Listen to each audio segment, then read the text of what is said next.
নমস্কার, সবাই কেমন আছো?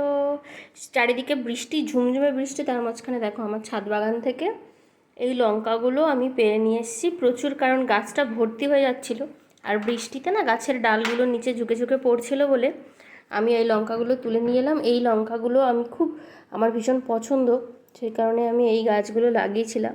তো এর হলো দুটো গাছ রয়েছে, এই লঙ্কার দুটো গাছ।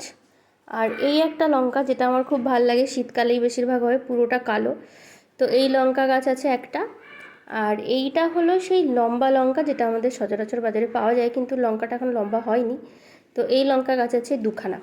আরও একটা গাছ আছে, সেটা এখনও কী লঙ্কা হয় আমি ঠিক বুঝতে পারছি না, তো পরে দেখা যাবে কী লঙ্কা হবে। সেটা সম্ভবত ওই যে বড় বড় যেগুলো সবুজ রঙের যে বড় বড় লঙ্কা ওইটা হয়, ওইটা কদিন পরে হবে।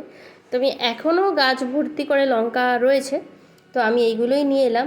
কারণ এই গাছে যদি বেশি লঙ্কা বেশি দিন থাকে, পাকতে শুরু করে, তো শুনেছি নাকি গাছগুলো আর ফলন কম দেয়, তাই আমি পেরে নিয়ে চলে এসেছি।